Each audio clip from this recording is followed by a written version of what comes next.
Fue muy impactante. Yo era en ese momento legislador, estaba en la Cámara de Diputados. Sufrimos enormemente la sensación de una situación límite clara, donde los costos sociales que uno veía a su alrededor y que uno mismo, digamos, en la medida de que estaba participando del proceso político, sentía una sensación de abismo, ¿no? De estar en una circunstancia donde el país se podía llegar a hundir hasta niveles insospechados. Habíamos visto la película en Argentina unos meses antes, o sea que a nivel personal uno lo vivió con mucha angustia, también con mucho sentido de responsabilidad. Nosotros votamos aquel fin de semana de primeros días de agosto esa ley que permitía la asistencia financiera de Estados Unidos a Uruguay como préstamo puente mientras lográbamos que el Fondo Monetario apoyara a Uruguay.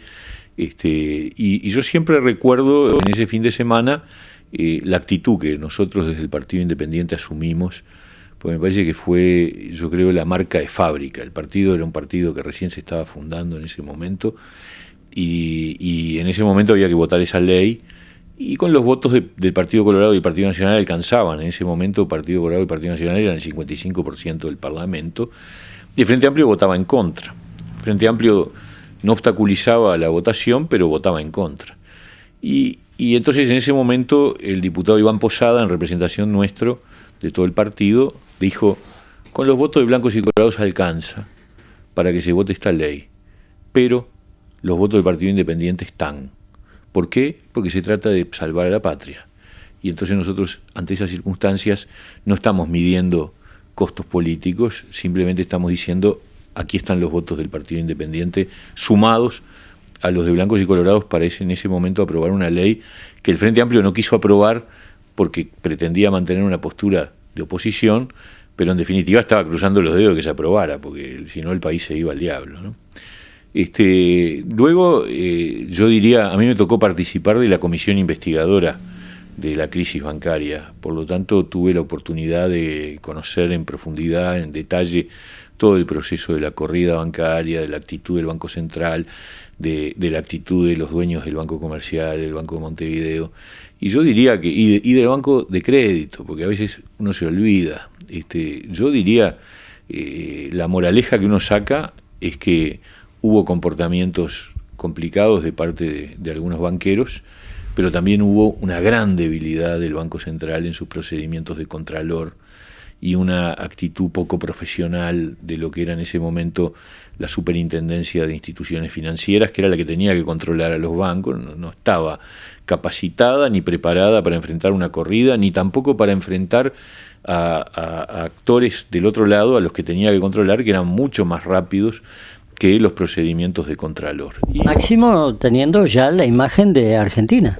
Exacto, yo creo que hubo un error, hoy mirado en la distancia cada vez estoy más convencido, hubo un grave error gubernamental, porque cuando se produce el corralito argentino, muchos argentinos van a retirar plata al Banco de Galicia, que en Uruguay tenía sus sucursales en Colonia, en Punta del Este y en Montevideo.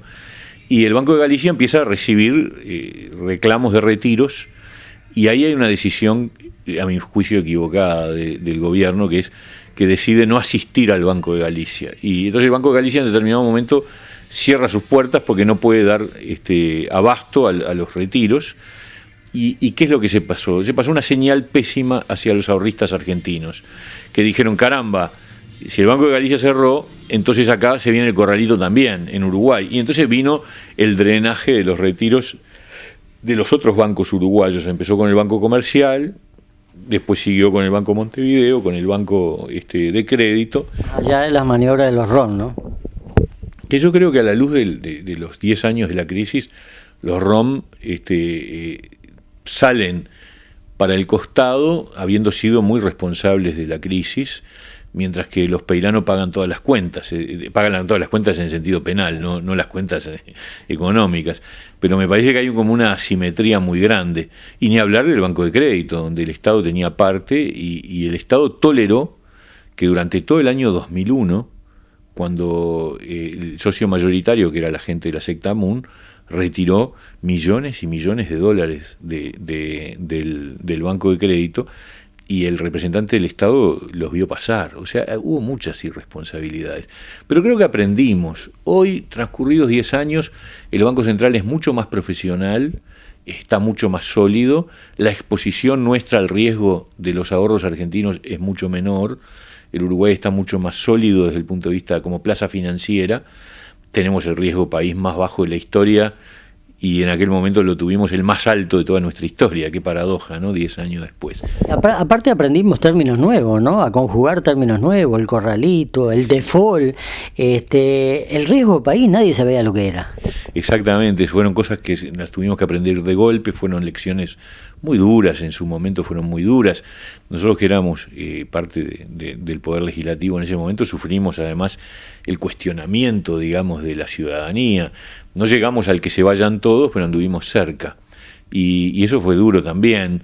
Creo que además la sociedad uruguaya sintió en ese momento algo que todavía tenemos sin resolver, que es la diferencia entre la precariedad del empleo privado y la certeza del empleo público. Hubo una sensación de mucha injusticia en esos meses, porque en definitiva el que tenía un empleo privado estaba a riesgo y muchas veces a la certeza de perder su empleo o de cobrar mal, tarde y nunca, mientras que los empleados públicos estaban garantizados porque el Estado les seguía pagando.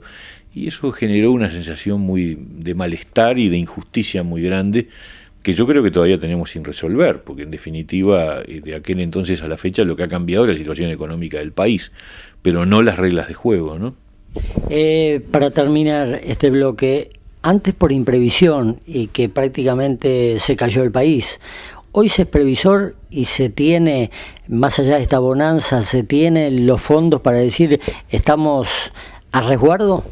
No, yo creo que el gobierno ha mantenido un criterio que no es bueno, que es el criterio de que tanto crezco, tanto gasto. O sea, cuanto más recaudo, más gasto, y no hay una lógica de previsiones en términos de reservas para un fondo de contingencia. En ese sentido, el Uruguay vive al límite, es decir, es como el famoso asunto de la cigarra y la hormiga. La lógica indica que cuando uno está en los años de bonanza tiene que guardar para cuando no hay, porque si no, cuando llega los tiempos difíciles no tiene ahorros, ¿no? Le pasa lo de la cigarra y no lo de la hormiga. Creo que en eso hemos aprendido poco.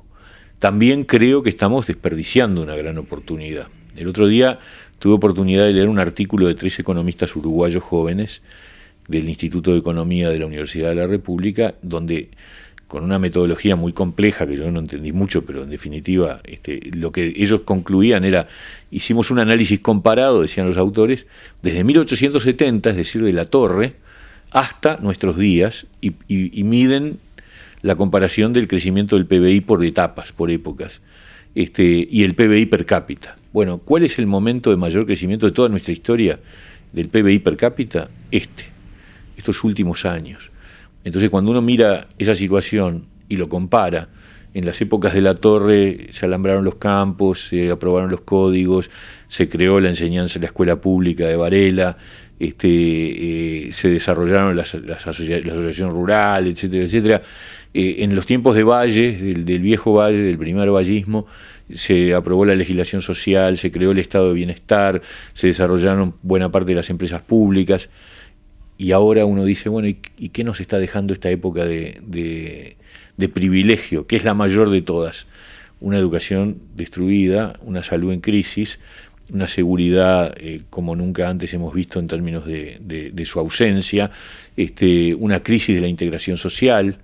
Entonces me preocupa porque estamos perdiendo una gran oportunidad. Bueno, una infraestructura rezagada con respecto al crecimiento.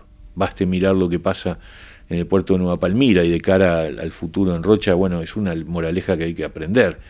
Si mañana, cuando se construya el puerto de aguas profundas, tenemos que tener en cuenta que no solamente hay que construir el puerto, hay que construir todos los accesos al puerto, toda la infraestructura que supone de servicios y de caminería y de playas de estacionamiento, para lo que supone un transporte impresionante que seguramente va a empezar a desplazarse por la zona, ¿no? Punto de mira. Periodismo con identidad.